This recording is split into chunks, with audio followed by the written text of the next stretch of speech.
Well, it's been another 11 years. Since we...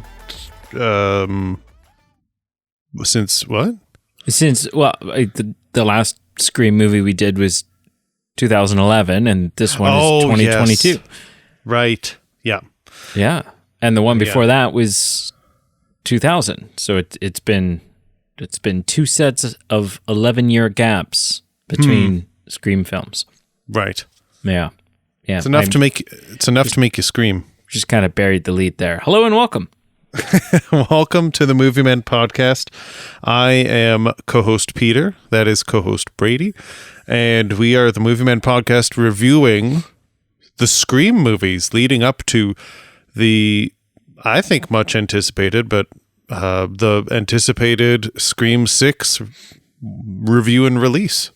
I mean, it's, without sort of jumping the shark here, it is like the new one, the Scream 6, it's like, because it's out now. It's been out for about a week in theaters. And that's why I kind of awkwardly was phrasing it, because usually when we talk about things we're anticipating, it's like, we can't wait till this comes out next year. Yeah. Like, this has bbeen out in theaters for like 10 days or however long. It's just, like, I haven't seen it yet. I literally, in the last couple hours, just got back from seeing it. So, just full disclosure. But it is, like, from a box office standpoint, it is smashing the records of the franchise. And so it's in like smashed the opening weekend record. Oh, wow. By like a 50% increase over the last one. And so it's just interesting that, like, it's not like an opening weekend numbers are not based on word of mouth of how good a film is. No. Right? Like, moving forward, the box office is based on people saying, like, oh, it's so good, and people going and having multiple viewings and so on and so forth. But it's like, it's not that that Scream 6 is so good that lots of people are going and seeing it. Lots of people went to see if it was so good. So it's just it's really fascinating if that's a combination of, like, anticipation after Scream 5, if it's a super successful marketing campaign, like, you know, what has caused this opening weekend box office record smashing results for Scream. But it's highly anticipated, I would say, is an accurate descriptor based on that anyways. Good. And, you know, it's hard for me to read into, you hit the nail on the head. You know, I'm excited to hear that it's doing well financially, but obviously I, as someone anticipating this movie, can't read into that too much, just because that speaks more towards the fan interest of the previous films and interest level of going forward versus, you know, Scream 6 delivers, or it's, you know, because you were only on set for like the 2 days, and so you don't have like sort of the bigger picture. Like, you don't really know how it turned out, and so you're almost just as in the dark as anybody else is. Right. Yeah, that's fair. That's fair. Let's not waste any time. Let's just hop in. I assume, as is typical of Scream films, you don't have any trivia. That is correct, Mundo. I feel bad. I should have, like, planned ahead. I knew that was. I should have, like, you know, all due respect, I should have picked up the slack here, because I knew I knew you weren't going to. But I miss it. I miss trivia. Honestly, I don't know when the last time I answered Pete trivia was. Yeah, we had not a question in Titanic. I had, like, a lot of tidbits or, like, little odds and ends, but not in the form of a question. It's been over a month, for sure. It's been a while since, like, a formal Brady, all the marbles are on the line. What is the answer to how many facelifts Courtney Cox has had? Yeah, that's gross, man. Like, it's what, just a gross facelifts? No, it's just a gross amount of time to have. Oh yeah, that too. It's icky. So let's, you know, pick it up. Hopefully in the near and present. Okay, so listen. Let's just hop in. Initial impressions. I've been kind of teasing this one to you over the last little while, the last couple of episodes, kind of being like, I don't want to reveal too much about 5, but this is a noticeable leap in production value and quality over the previous ones. Like, it felt, the 90s ones feel very 90s, in a fun, nostalgic 90 ways, but also in just kind of like a tacky, low budget.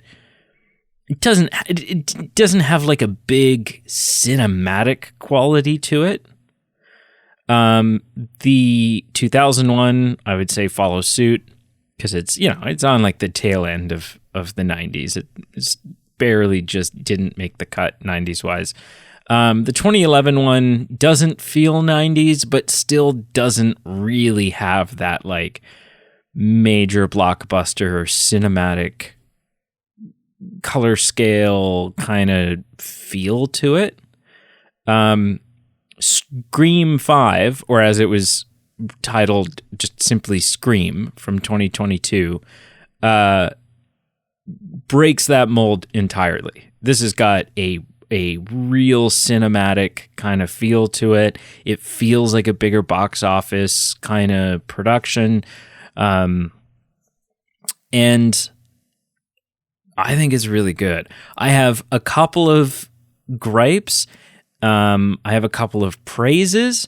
And then I have one or two things that are major things that I don't know whether they're gripes or praises, and I'm kind of hoping to, like, as we move forward here, talk them out with you and like unpack it a little bit. Yeah, and see if I can land at a place where they're like, I think they might be gripes, but I'm not committed to saying that they're gripes, and I'm hoping to talk them out and reach a point where I can see that they are in fact not gripes. But I very, very much enjoy this film. I think it's entertaining. I think the mystery is alive. I think there's several leaps and bounds forward that the Scream franchise takes with this film. I won't go so far as to say that it beats Scream 1 as being the best Scream in the franchise. But as I've kind of said in our reviews of these films in the past, if not, then it's a close number 2 for me. Anyways. That's solid. What are your initial impressions? I think I would echo a lot of the things you say.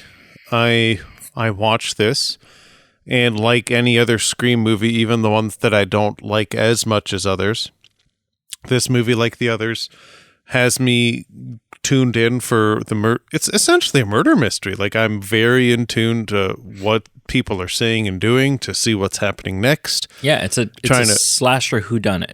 Yeah, and just really getting into let's try and guess things out and always be surprised. And, I really thought this one was cleverly done, and in its typical fashion, it just marches all over those tropes and makes light of them, but uses them, and is so self-referential and does a really good job at being what they referred to as, I think it was like a reboot sequel, like a requel or what have you. And I thought they did exactly that. They really did a good job. It had a lot of things that I loved. It in the opening scene, we get the IMDb stab reference, and you see David Schwimmer's face and Luke Wilson's face as credits. So that ticked a box for me. It had some questionable things, and I'm not saying it's necessarily a deal breaker for me, but it's just, I'd say, one of the most graphic of the 5, very graphic. Yep. Which is one of those leaps and bounds forward that I would say that it was like an evolution of the series, is that they sort of brought a horror element in a way that had not been brought before. Which is incredible, because even if you think to the opening sequence of film number 1, it's a horror, like it's a brutal graphic events, so to speak. They've always been upsetting situations, yes. But they don't show as much gore as they do now. Like in this opening sequence, like a girl you see the knife go through her hand. Yeah. Not a lot of entrails in the past. Yeah. But yeah, so it's a bit more graphic, which I'm neither here nor there for. And some times where I'm trying to put my finger on the pulse of what's happening, like, are these kids supposed to be in high school, but yet they're like playing pool at a bar? Again, not a huge deal breaker for me, but I'm like, what? I think that might just be like a geographical, cultural thing. Maybe. That wasn't something. We grew up in a small town, so it wasn't really something that we would go do. But I feel like in high school students, you see that referenced enough times that there's like the local hangout spot, or there's the true, whatever it is. I guess I'm just saying, where the legal drinking age in the States is 21, high school kids IDs. And true enough. Not a deal breaker for me. But yeah, you know what? This movie has some really great moments. I love when they forget the puffer and it's the 1, 2, 3, no effing way. Like I literally chuckled out loud.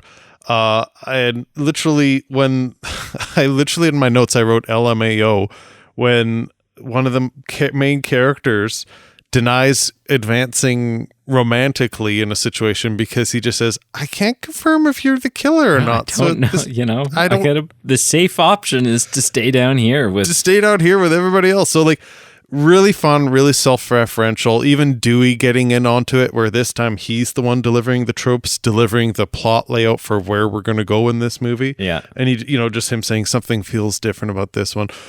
All my point is, yeah, there's some hiccups, there's some things that I might not like as much, but there's some really good things in here, and I would echo what you said. This, I think, might be my second favorite of all the films. Mm-hmm. Really, really liked it. Not only I didn't really think about this till you said it, but the production value is there, the intrigue level was there, and yeah, just I really, really thought it had some really well done components to it. And unlike some other things in the past, other films in the past, that really kind of like number 3 for me really just stuck out like a sore thumb, or whatever one they had. No, I think number 2, the one where they were in college, just stuck out like a sore thumb. That's the second one. So yeah, number 2. So my point is, number 5 is really good, and the payoff at the end is really good. Really surprised me, and again was entertaining. So I think the payoff and the overall film puts this in a really high slot for me. Really good film. Nice. Yeah. So let's talk briefly, as we've done in the past, about the casting in this. I'm glad you are. Obviously, we have our legacy characters back. We have Neve Campbell. We've got them back for a while anyway. Yeah, we've got Courtney Cox. Yep. And we have David Arquette. For what would appear to be his last outing in the Scream franchise. Dewey sees a untimely ending this time around. This seems like a good spot to talk about it. Sure. This is something that bothered me a little bit. Okay. Is where, like, I wasn't even that sad when Dewey died, because I was more sad when the sheriff, who was the deputy, who is your lemon squares taste like ass lady. Yeah. I was more heartbroken when that happened, just because that was like I took that pretty hard. Like, it was like an emotionally intense scene. Anyone can relate to this. It was your fault, so you should take it hard. I took it hard. That one's on you. Well, you've got a mother racing home to save her child. Like, that is something that a lot of people, whether you're a parent or not, can just empathize with. She's become a little bit of an umbrella parent since, since 2011. The last 11 years have been been a little paranoid, but and you have a really well cut scene where he's going around the house. You're anticipating things to happen, and they don't. And when you don't think they're going to happen, they do. And all this being said, then it just leads to the payoff where this mother dies, and I found more emotionally charged for me. Right. The Dewey, and the reason I'm bringing this all up now, the Dewey segment was more of a WTF moment where you had the Scream mask person dead in the water. Like, they were like not moving because they had like fallen on a shelf or something. Like, they were on the ground. Like, anyone pushes the advantage there. Like, put a couple bullets to the head. Instead, Dewey's like, all right, well, let's go, everybody. Let's go. All right. Oh, we've given them ample time to recover. Okay, I'm going to go back by myself and get like shanked. Like, I was just like, Dewey, what are you doing, man? Like, as sad as I should have been, like as much as I love Dewey for all these films, I was just more upset with him. I'm like, what are you doing? So I'm a little upset, a little sad, but more upset. I was more sad about the sheriff dying. So yeah. Anyway, David Arquette is in this film. Yeah, that's my point. We get Jenna Ortega, who was not as big at the time of doing this film as she is now, having done Wednesday. Yep. But I think she's fantastic in this. Like, I really, this being like her first, at least in my perspective, her first like major role in a film. She's got acting chops. Like, I buy her convictions, I buy her frustrations, I buy all of it. Her emotional scenes, everything else. To me, that's fantastic. We have, what is her name? Who plays Sam? Sam Carpenter is played by Melissa Barrera, who I coincidentally just discovered this past summer when I watched this movie. Oh, it was actually a TV show, and she plays this individual who's like stuck in the wilderness and like fights grizzly bears. It was called Keep Breathing. It was a Netflix show. And the show was a little average. It could have been a bit better if they had done some more things with it. But regardless, it was a familiar face for me, and I thought she was pretty good in this. She's good. Yeah, again, you buy it. Oh, yeah. We have Jack Quaid, who not only... what do you know about Jack Quaid? Well, I'm going to ask, is he related to Dennis Quaid? Not only is he the son of Dennis Quaid... Okay. He's also the son of Meg Ryan. What? This is Meg Ryan and Dennis Quaid's kid. Oh my I mean, could you be more? That's like man. That's like what's his face? That's like Goldie Hawn and right. Russell's kid. Yeah. Right? Like, it's got this, like, yeah, you are the child of Hollywood royalty, sir. Which I'm doing a quick Google search of Dennis Quaid. I feel like Sandra Bullock and Dennis Quaid are two actors that we've never really touched on this podcast, like both pro or con, or just even films of theirs coming up. And why Sandra Bullock? Where'd that come from? What do you mean? You said Sandra Bullock. Yeah. Sandra Bullock and Dennis Quaid. I just feel like those two, for some reason, we weren't talking about Sandra Bullock, so I just don't know where that came from. Oh, it's out of left field. I think I'm thinking just more like their household names. They're in a lot of things. So just the fact that we haven't, like, in 280, almost 275 episodes, to not touch on either of them even once, even in passing until like literally this minute. Dennis Quaid.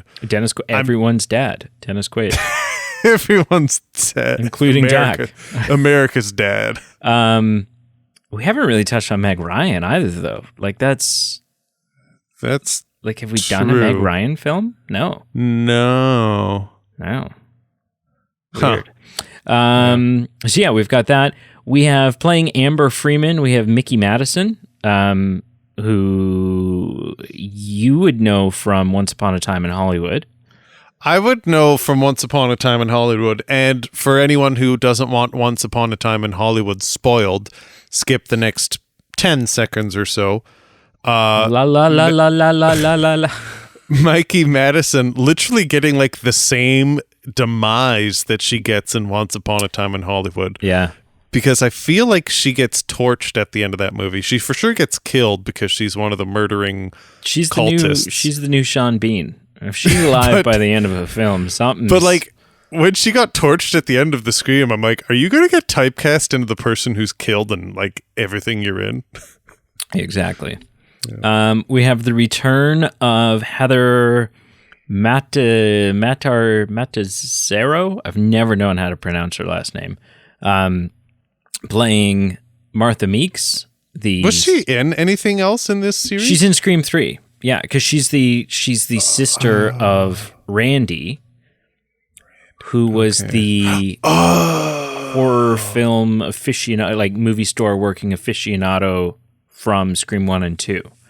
Right? So that's the thing when they talk about how Mindy and what's his name? Mindy and Chad are the niece and nephew of Randy. Right. That's their legacy to this. Just so I'm understanding correctly, she's the sister of Randy. And Randy was the dude who A, worked at the video rental store, and then B, in like Scream 3, had a VHS of himself saying, hey guys, here's the tropes. Is that right? From beyond the grave, he was there. Yeah. Okay. Yeah. That's Randy. I don't like redheaded. He's the guy that's like sitting in the first one at the party that's happening at Stu Macher's house. Mm-hmm. He's the one that's like sitting on the couch. Yes. Watching the movie baked out of his mind. And he's like, he's like, look behind you, as Ghostface is approaching from behind. Right. Yeah. No, I remember that occurring. I just don't think I remembered Heather's face, but that all makes sense. Yeah. That all makes sense. And then really the only other person... Actually, I want to pause you on that just because I'll forget if I don't bring it up now.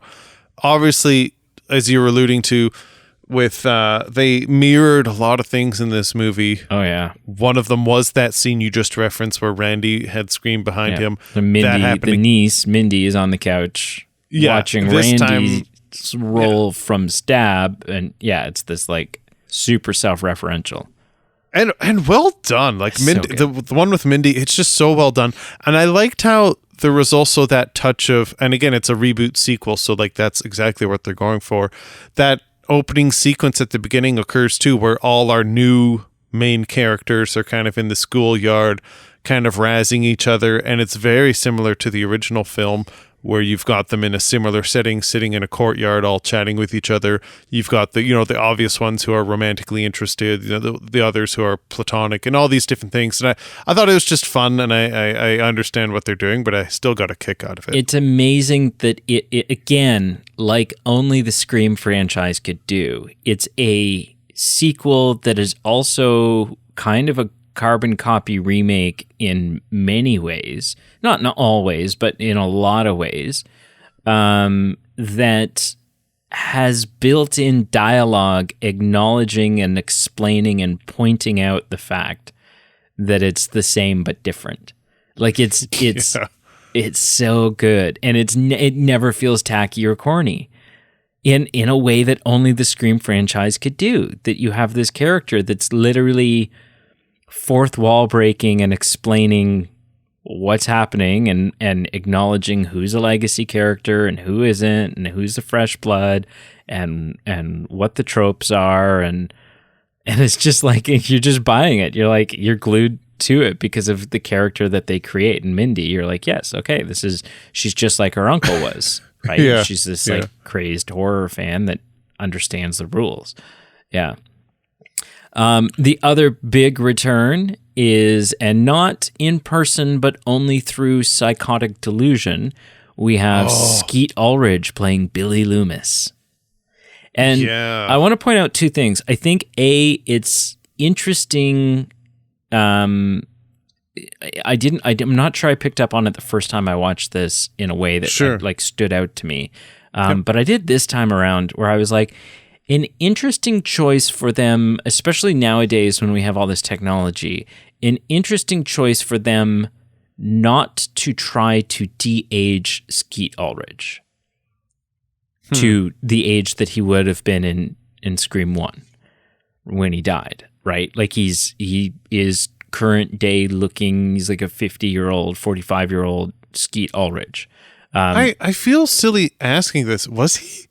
I thought he did look younger. No, he's he moisturizes. But he no, they did. They not Okay. if they did try to clean him up a little bit, not to like he didn't look 17. Like he's he's got a look to him that this guy's been around the block a little bit. So I think that's interesting. I think it's interesting that as he's aged, like his voice has changed from when he played Billy Loomis the first time around. And it's almost like modern day Skeet Ulrich has a voice that is very similar, sort of just in tone and like, I don't know, just like the mannerisms of his voice, very similar to the voice changing Ghostface voice. So I thought that was kind of like a cool, like little, like to Roger Jackson's Ghostface voice. So I'm like, oh, that's a fun little whatever. But also in an episode of our movie news show, when Pete and I did our fan choice DC casting, my pick for the new Joker moving forward was Skeet Ulrich. And I think in these like over the shoulder delusion scenes, I was just like, yes, this is why. Like you're just like slap some Joker makeup on this guy and let him go crazy, and I'm so there for it. And I think anyone who has doubts in that should just watch Skeet Ulrich's scenes from this film and then go, oh, okay, yep, no, you're right. Absolutely. And I think I've listened to your episode plugging the movie news. Everyone should check it out. I think that name I must have just overlooked when I heard it and just didn't register who it was. And I see what you're saying. That makes a lot of sense. And I understand why you chose that. Especially in the white blood-soaked T-shirt. Like he's got this look, right? Like right. Yeah, man, so good. Are there any other standout cast members to you? I just don't want to move forward and be like, and that's all the interesting. And that's people. it. One. Let me just write. I wrote it down here. I don't think you said this, but a frosted tipped Dylan Minnette. A very like for 2022, an extremely frosted tipped. But again, I could be reading into this too much. It could be confirmation bias, but I feel like that was almost like playing into a 90s trope as well. Like I think it probably was, and it also strangely worked. Like I didn't look at him and go like, "Oh, you look ridiculous." Well, I did, but I don't know. I kind of, if anyone could pull it off. Yeah, that's fair. But yeah, Dylan Minnette, obviously from things like 13 Reasons Why on Netflix. He was in the Jack Black Goosebumps movie. Oh. Yeah. Neat. Yep. He was in Prisoners. I mean, now we're getting back to... was he the brother? Yeah, so now you're getting back to a point where he was like so young that, he was in 5 episodes of Lost, but that was like... What? 13 years ago. Whoa, who was he in Lost, man? David Shepard? Oh, yeah. Yeah. Oh, man, this is great. You go back even further, he's in an episode of Grey's Anatomy. He was in 5 episodes of Prison Break. Like you go back far enough and it's like... he's okay, I guess that was him, but he was a kid, right? So yeah, I didn't recognize him. Yeah, so lots of crazy things happen in this one. I'm a fan of so one of the things that I said about this movie was that you buy the connectivity. You buy that it makes sense in a way that this is continuing. And I think that making Sam Carpenter the daughter of Billy Loomis is exceptional. Like I was just like, okay, perfect. Like this actually feels like it fits more than some of the previous ones have. You've roped me back in terms of believability. Oh, you hit the nail on the head. I mean, I've said, and I won't belabor on this anymore, but yeah, the mother returning in number 2 makes sense. Logically, mothers are upset if their kids are harmed, but it just didn't work for me. Number 3, I really enjoyed the film, but the ending was a bit of a stretch. Yeah, you're exactly right. This number 5 not only like just really makes sense and works, but like it just seamlessly accomplishes their goal of just really connecting the two. Yeah. But I do want to, this would be a good moment to come up with what my gripe, what my questionable gripe is. Sure. Yeah. So I love that. I love that Sam's the daughter of Billy. I do really enjoy the delusional mind things that she's having with Billy, although a little strange because presumably she never met him. So that you kind of have to suspend disbelief there. Yeah, that's true. One or two moments where it gets a little bizarre. Like it's like, she's on the floor of the house and her psychotic delusion is able to tip her off to where a knife is hiding behind the curtain. Yeah. And you're like, but then you're like, I think so many things can be explained away by the fact that like it is supposed to, at its core, also be a parody of slasher films. So if there's some like ridiculous leaps and tropes and whatever, it's almost forgivable because maybe it's intentional, and so you can kind of look past those things. I love that if not, there's not many places that you could let that slip, and this is the one. Yeah, this is the one. I love the parallel of the fact that we're back in the Stumacher house. That it's we're gonna have a showdown in the kitchen, and it was gonna have all these the reveal of it too. That it just kind of caught us by surprise, like mid party. Yeah, that wait a second. They go downstairs to get beer and you're like, I've seen this basement. Yeah. Like, and it's so that's all fantastic. I don't know. The thing that I don't know about is the motives of the killers. It feels a little weak to me. And I think I'm struggling to confidently jump on board that these are just two diehard fans of this Stab franchise that feel like they've been done dirty and there hasn't been a good entry in a little bit, and they just need to become psychopathic killers in order to provide new source material that they can throw their lives away in order to create inspiration and whatever, so that they can revitalize a franchise that they have no financial stake in, right? This isn't like a money thing. They're just simply fans that are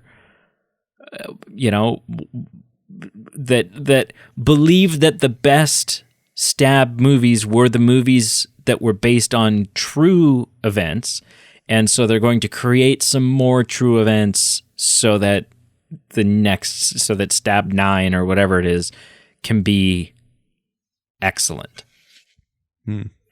And so obviously it requires these two fans being people who have some issues outside of just the obsessed fandom, right? Like you've already, like, the fact that you're also into Stab has to just kind of be like an add-on. It has to be a coincidence. Like, these have to be two people who have found each other and are both pretty sick puppies to begin with. But talk that through with me, because that's the thing that I'm hoping I can come around and be like, you know what? No, it does work and it does make sense, because it's the one big, at this point, it's the one big, like, glaring red mark on the ledger of what I think is otherwise a pretty great movie. Hmm. I don't know what there is to say, because I think, talking this out, I think essentially what it boils down to me is you're never going to have something that really makes sense or that really doesn't feel quirky and weird. And I think this is the closest that you can get. Right. Because I'm walking through outside of the first one, right? The first outside one, of the first one, you never one. like. You kind of question Stu Macher's motives, but he's just a little crazy.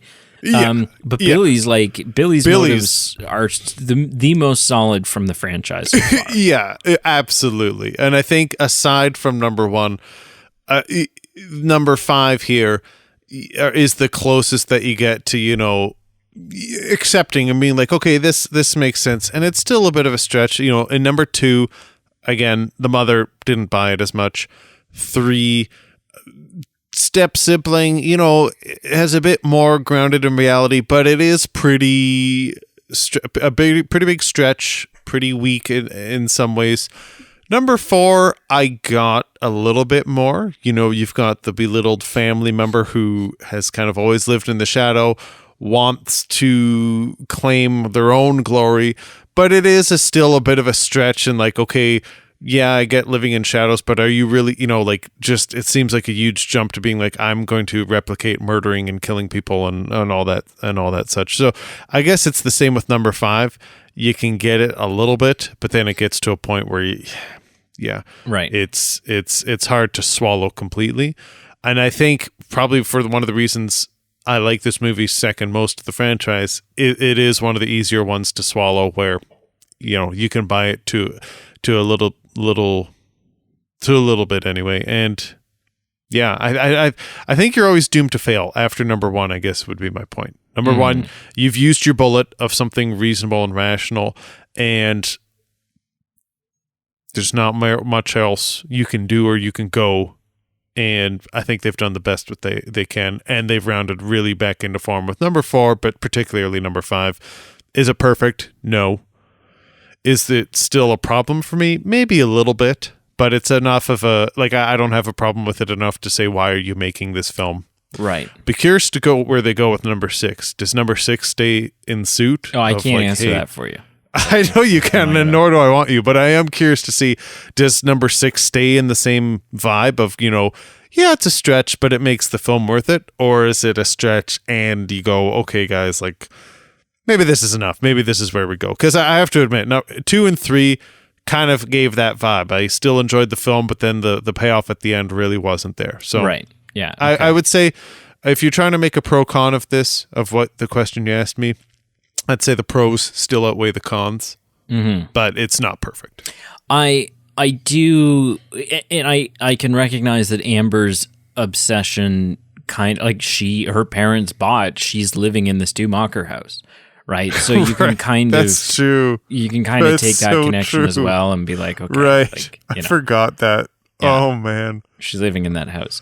I did like the fact that once the reveal happens and you start like piecing this together backwards, it was at the end of the day. I mean, you know, Richie being involved was a surprise, right? And that was like a wild card that, you know, you didn't have a lot of clues dropped. You could have your suspicions, and I certainly did.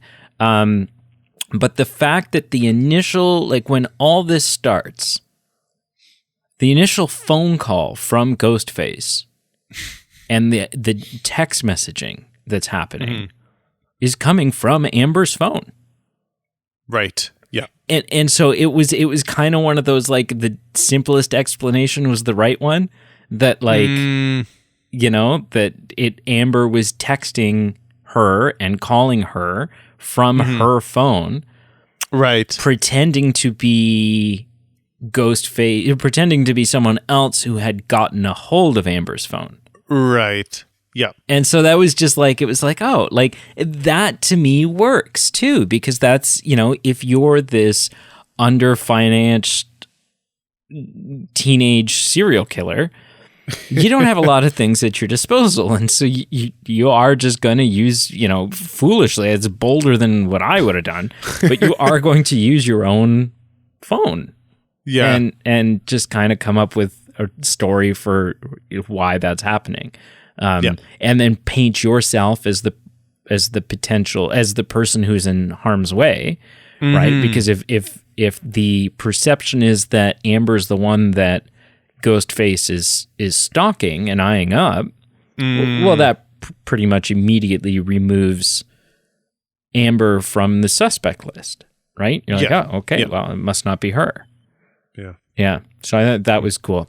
My favorite line in this movie, I think the best line from the entire franchise up until this point, is when we get Sidney Prescott's return and we realize what kind of a situation we're in. We realize what the stakes are. It's sort of declared, okay, it's go time. We have another Ghostface issue on our hands. And Sidney's asked, do you have a gun? And Sidney says, I'm Sidney effing Prescott. Of course I have a gun. And you're just like, yeah. I would probably at this point in the game, I'd have several. That's, okay, 100%. It's like, she's like you won't get this because you're lame and you haven't seen Terminator. But she's like, she's become the Sarah Connor. She's become this person who's gone through, of course she's got a gun and her house has got 10 locks on it. And she's the Laurie Strode from the Halloween series. She's the what have you, that like has got this decades long like war raging with this serial killer now. Even though in this one it's constantly a different serial killer, she's fighting the legacy and the entity, the mantle of Ghostface. Yeah, it was such a good line. Such a good line. The one other thing I'll say, and it's an eye-rolling thing, but I think it's pretty consistent through all of the Scream films, is just that, like, these people, especially in the final fight that happens at the house party, these people are brutalized. Like, there's a lot of stabbing and twisting and all of this stuff that happens.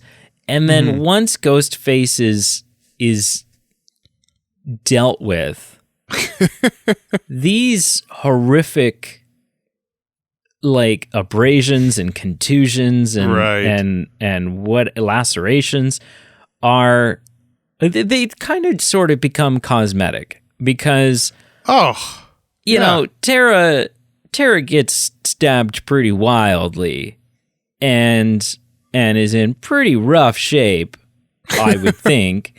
And then we cut to sort of like the aftermath scene, and someone's getting pulled away on a stretcher who, got like stabbed in the shoulder, is just like getting pulled away on a stretcher and is in rough shape.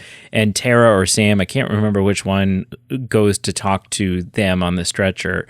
And Tara or Sam, again, I can't remember which, was like stabbed in the gut and had the knife twisted and is kind of just wearing like a tensor bandage around their stomach and is walking without any kind of limp or, like they just seem, they're tired. They're a little, they could use some sleep, but the fact that they should be going immediately into surgery is not, and be on the fence if they'll make it or not based on their wounds. Yeah. Like somehow they've got like every victim in every survivor in the Scream franchise has got Olympian level blood clotting abilities because they haven't bled out at this point.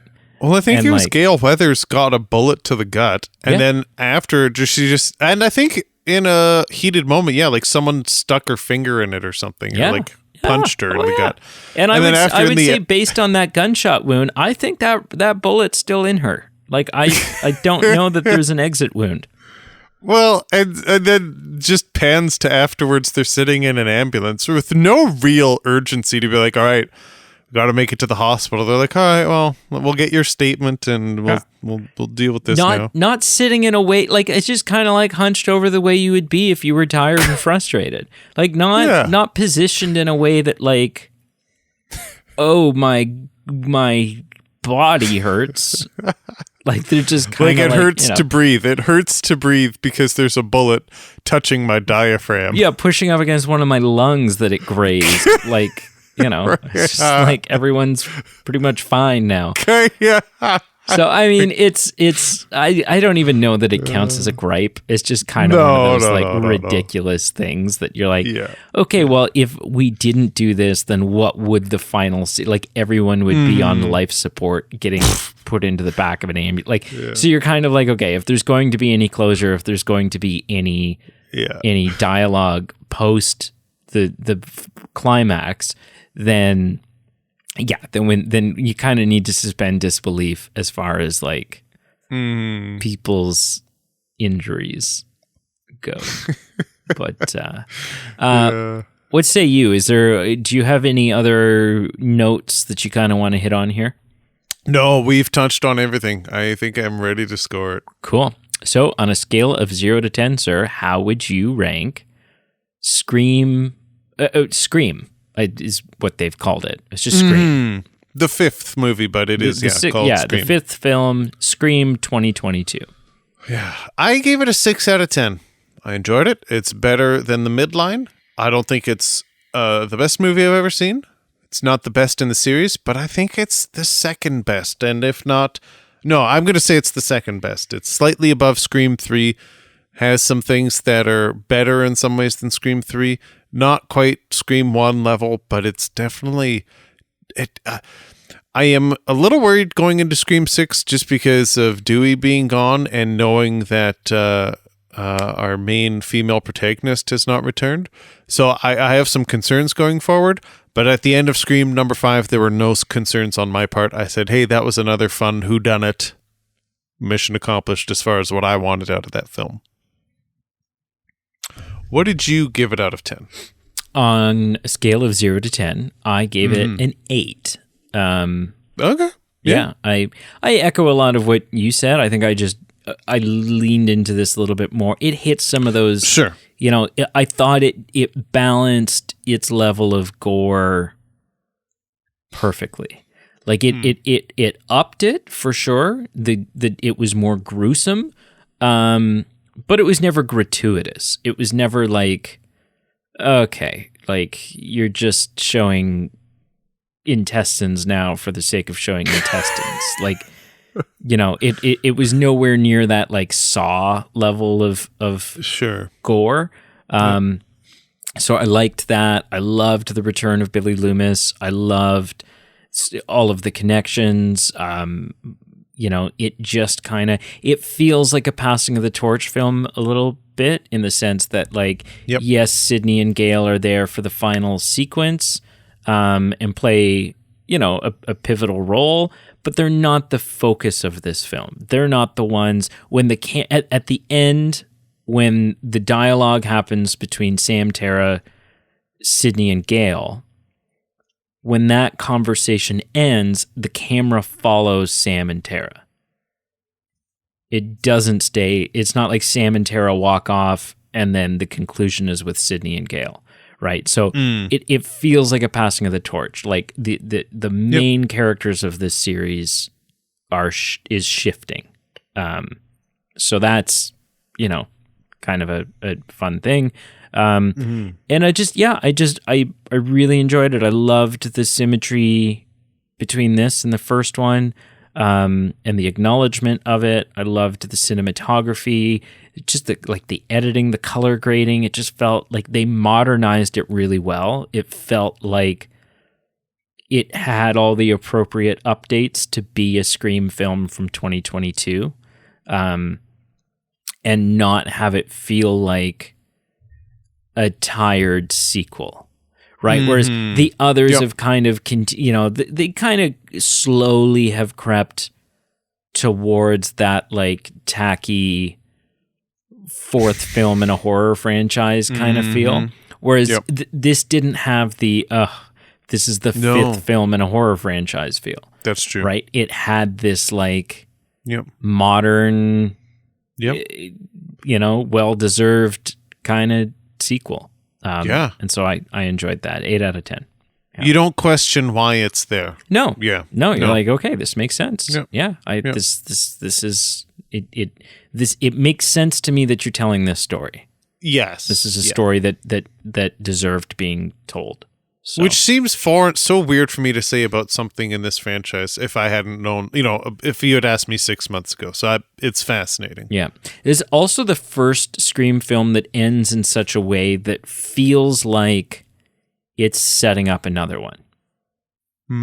Right? It feels like we've been introduced to new characters for a reason, and that they've survived, and that, know, that there's something to come. So, what'd you watch this week, sir? Watched 3 films. A couple are on the frothy, lighter side.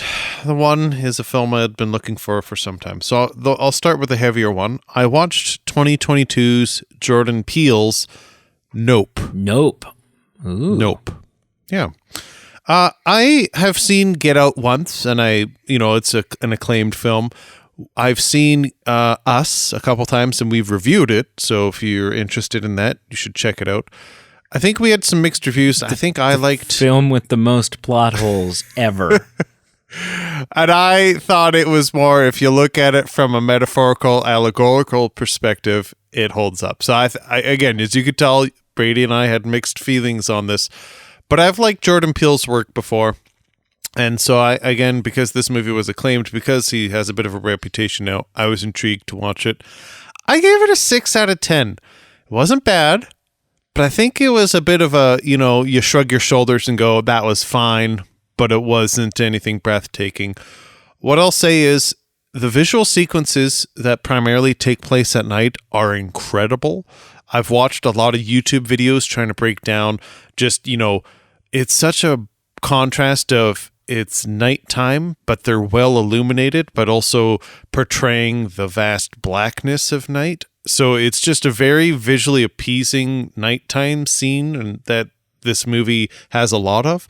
And it's just visually something I've never seen such a great nighttime visual sequences before, where, you're either going, that doesn't even look like nighttime, or you go, I can't see what's going on. I have no idea what's happening. It's a black screen. So it was so great as far as those visuals. The protagonist is very silent, doesn't say a lot, and it actually works. And I felt like that had going in its favor. And it had this theme of acknowledging and giving nods to workers in film who are instrumental in films being told and being made, but aren't on the screen, or aren't the directors, or aren't the people that you think of. And so all those themes or things that I just described had, me thinking this is a good film, or at least something worth talking about. But ultimately, I just finished it, and unlike Get Out, unlike Us, where I felt like, okay, I can hit the elephant in the room of like, what is the underlying message that he's trying to get across, or what's the impact that he's trying to talk about, I really didn't find the film as moving from like a bigger picture perspective, and maybe I'm just missing the point. But for that reason, I didn't give it a good score, and it was just more of a meh. So 6 out of 10. A 6 out of 10. The other 2 films I watched were like a continuation of just like light, frothy things that I didn't need to think about, that were also on Emily Mader's Facebook post that were like, hey, pick these like top favorite rom-coms that you've seen, or how do they rank? So I watched 2003's Freaky Friday with Jamie Lee Curtis. Academy Award-winning Jamie Lee Curtis. Academy Award-winning Jamie Lee Curtis and Lindsay Lohan. I gave it a 6 out of 10. You know what? Not so Academy Award-winning Lindsay Lohan, by the way. I gave Freaky Friday a 6 out. Herbie didn't win an Oscar? What? I don't think so. No. I gave Freaky Friday a 6 out of 10. You know, it's corny. It's got some 2000s nostalgia. It's got who's that? There's like a famous guy in it that Mark Harmon? No, it was like the romantic interest. It'll come to me. Of Lindsay Lohan. Oh, okay. Because Mark Harmon's like the stepdad in it. He is not the Chad Michael Murray. That is it. Right. Yeah. And he plays this weird. I don't think he's a student. He's like a staff member of the school, but he has interests in Lindsay Lohan. So I didn't quite get the vibe of like I didn't understand who he was and why he was there, and he was also interested in Jamie Lee Curtis too. So he was just kind of interested in anything that moved. But my point is, Freaky Friday, 6 out of 10. It actually held up more than I thought it would. You know, it had some really emotional underpinnings of, you know, dealing with emotions of characters that I wasn't even remotely expecting.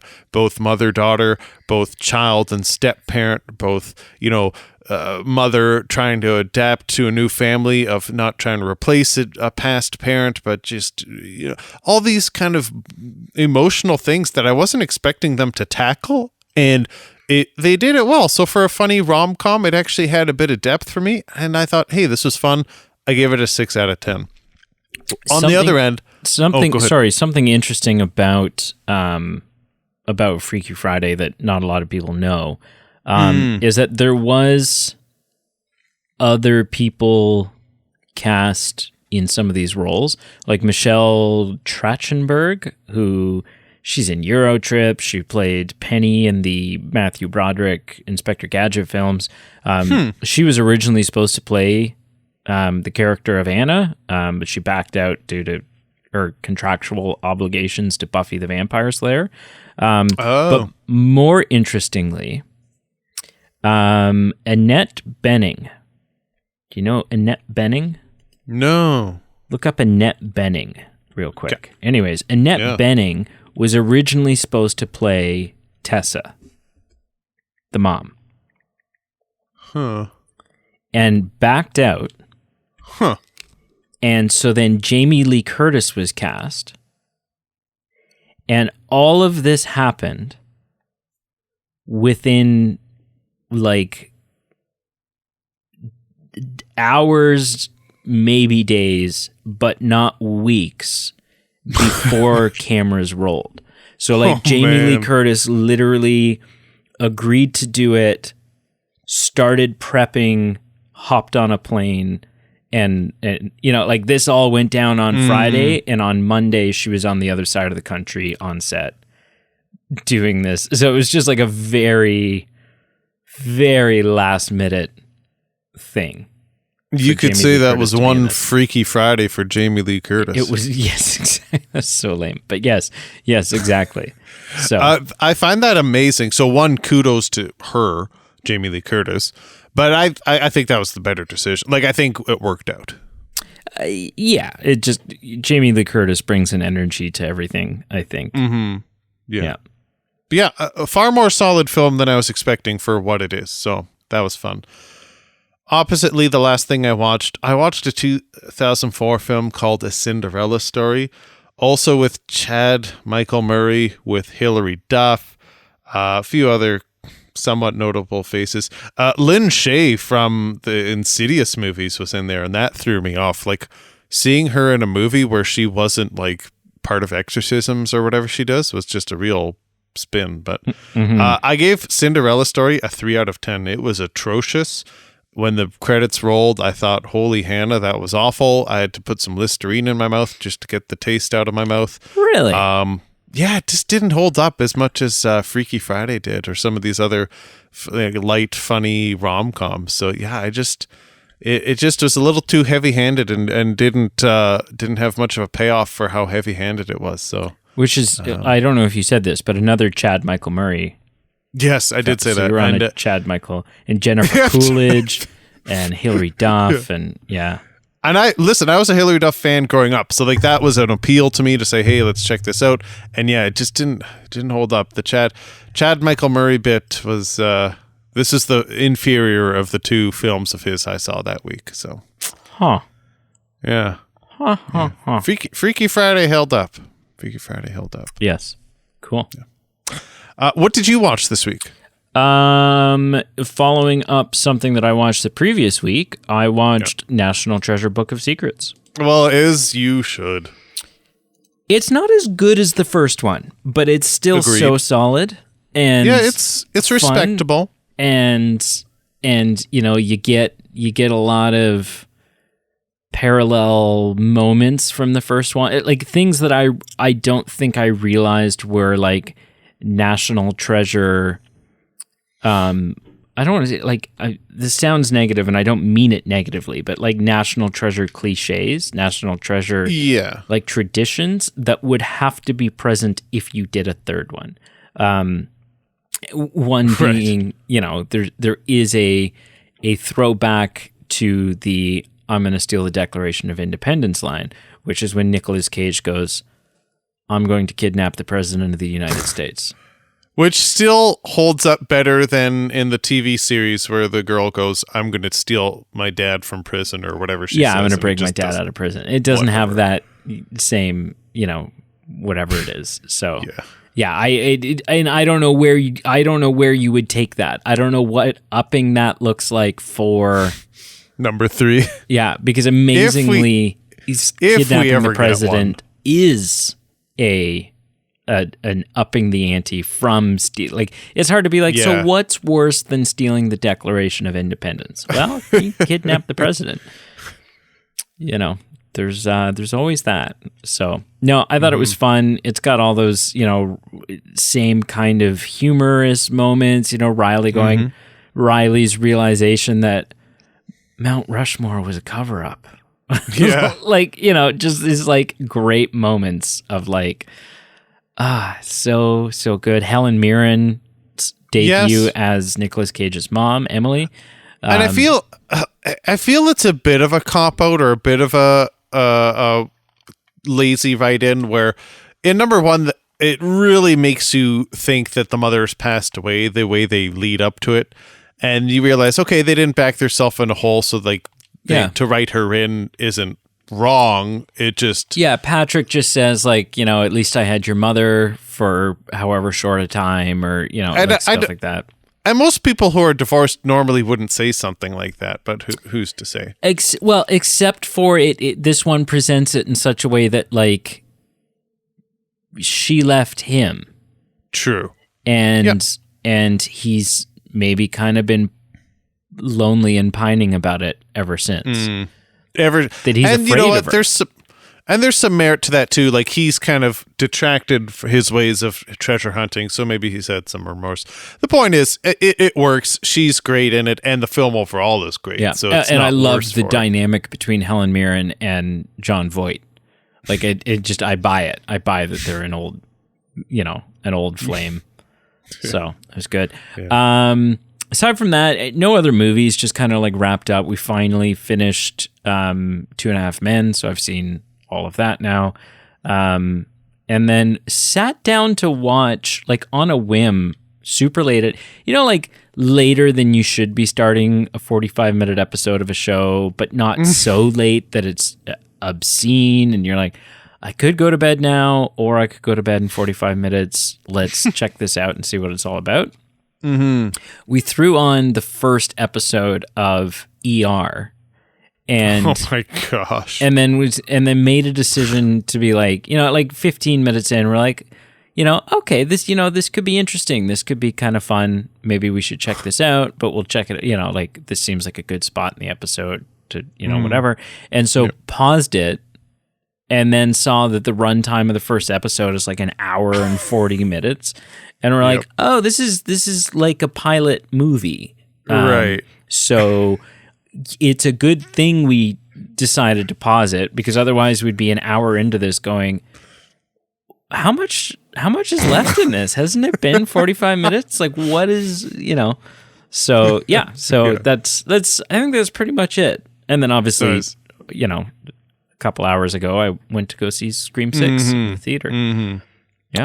Yeah, that's pretty much it. So, wrap this up, sir. Thank you so much for listening. Thank you for checking out the show. Please continue to like, follow, subscribe, rate, and review positively. Reach out to us. We love hearing from you, whether it's a comment, whether it's a direct message. Check out our Patreon page below. Help us support the show and help us give you some perks back for doing so. We appreciate all our Patreon supporters. And until next time, thanks for listening. And always, always, always go for the head. Otherwise, a bastard will just come back again.